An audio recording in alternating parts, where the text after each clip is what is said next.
Welcome back to the channel, your latest industry recap. Thai Airways looking to expand its operation, exciting news at Emirates, and a production increase potentially on the cards. Want to begin there, Boeing attempting to understand a clearer picture of how it will approach 737 MAX production increases. Now, under the guidance of the Federal Aviation Administration, the governing regulator will be exploring key scenario-based planning exercises with the plane maker. These exercises are crucial for better understanding the possible ramifications that could result from an increase in production on the 737 MAX, which, as we know, has been capped for some time. When, and to reiterate, Boeing increases production rates beyond the 38 per month cap, there must be assurances that the company can carefully and safely increase production, ensuring that safety and quality remain at the forefront of its focus. The FAA, when speaking with Reuters, stated that at this stage, Boeing has not formally requested a production rate increase, nor has there been an agreement put in place on their end to proceed with this.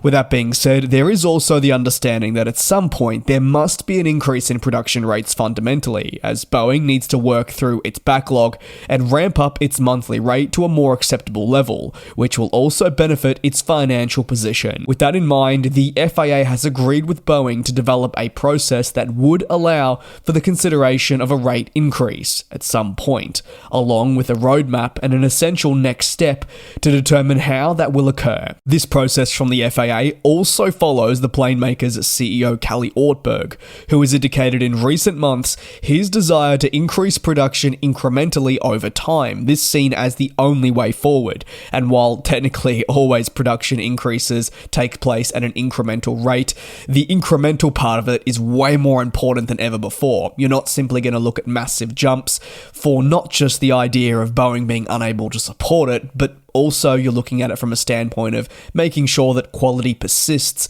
over every planned increase. Boeing has, according to most, made quite a fair bit of progress in the right direction to the turnaround of its quality and safety on the production floor, but rushing the turnaround is precisely why the FAA has been hesitant to jump the gun, and it wants to take the extra step, which is understandable, even if it may be frustrating for everyone all round. As for why the 737 MAX production has been limited, well, just to recap, it was driven by that door blowout incident which occurred at the beginning of 2024. It came in a period where we were all under the impression Boeing was making really healthy strides in the turnaround of its business from issues which emerged in the late 2010s. However, it felt like that maybe that was all a bit of a ruse and fundamental progress had not been made. When more quality concerns were found to have been uncovered, the FAA stepped in, pretty much saying enough was enough and putting their foot down on Boeing, stamping out any possible increases and getting that monthly production rate significantly lower and also more importantly capped to make sure that they could maintain really strong oversight into the practices undertaken by the manufacturer to get to the bottom of why on earth all these quality slips are continuing to occur. On to the next story, Emirates. Exciting news as the carrier expands its network with the next generation onboard product right around the world. The company says it'll begin deploying more of its next generation A350s and also recently retrofitted A380s and 777s across more cities in the Middle East and West Asia.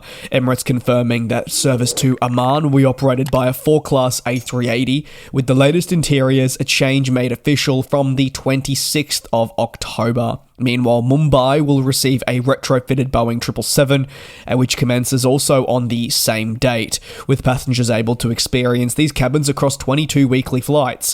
From the 30th of October, the 350 will be deployed on all 9 weekly flights to Muscat. Additionally, Bahrain will receive their retrofitted 777 every Thursday starting from the 4th of December. Thanks to this, Emirates confirms that Bahrain will exclusively be served by aircraft equipped with the new cabins, featuring premium economy and a recently refreshed business class. Thanks to the deployment across the network, Emirates highlights that premium economy will now be offered on more than 635 flights per week right around the world. Meanwhile, by winter, the business will serve 68 cities with premium economy product, and 36 will be exclusively with the highly acclaimed cabin.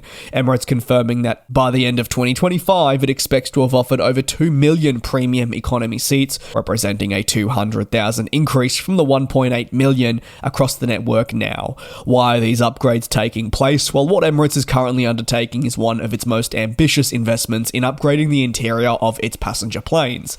Valued in the billions, Emirates is overhauling its product in a bid to refresh its cabin for passengers and bring its aging fleet up to standards with new arrivals and also competitors. This retrofit is progressing at quite a healthy rate, according to the company, with aircraft undergoing the retrofit process one every 3 weeks. Therefore, 67 aircraft have already been refurbished. The 67, however, only represents less than half of the approximately 219 planes across the business that will be refurbished. That includes your A380 and 777 programs.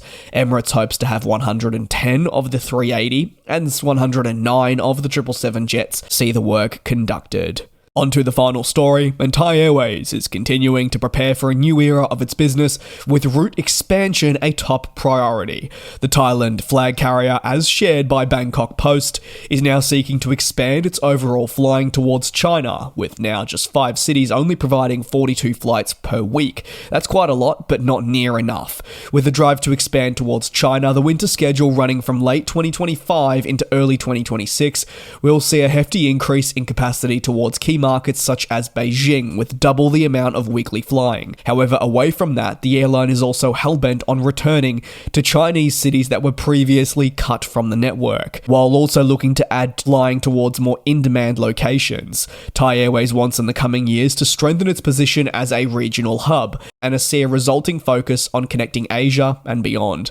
With this strategic focus, and certainly going to be aided thanks to 2026's busy delivery schedule involving A321neo aircraft, they feel that they'll be able to reduce reliance on particular markets and see themselves really expand right around Asia. Such a focus on China isn't just to develop the network from Bangkok, but on a much larger scale, they believe they'll be able to really connect passengers from Europe, Australia, and beyond.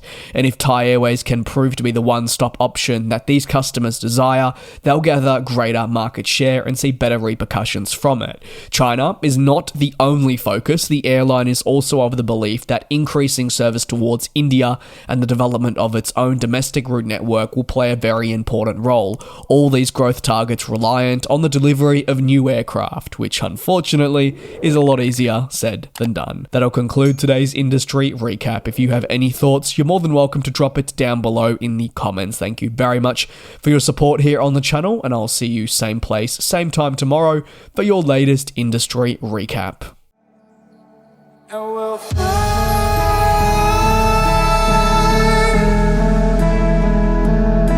Oh, we'll fly.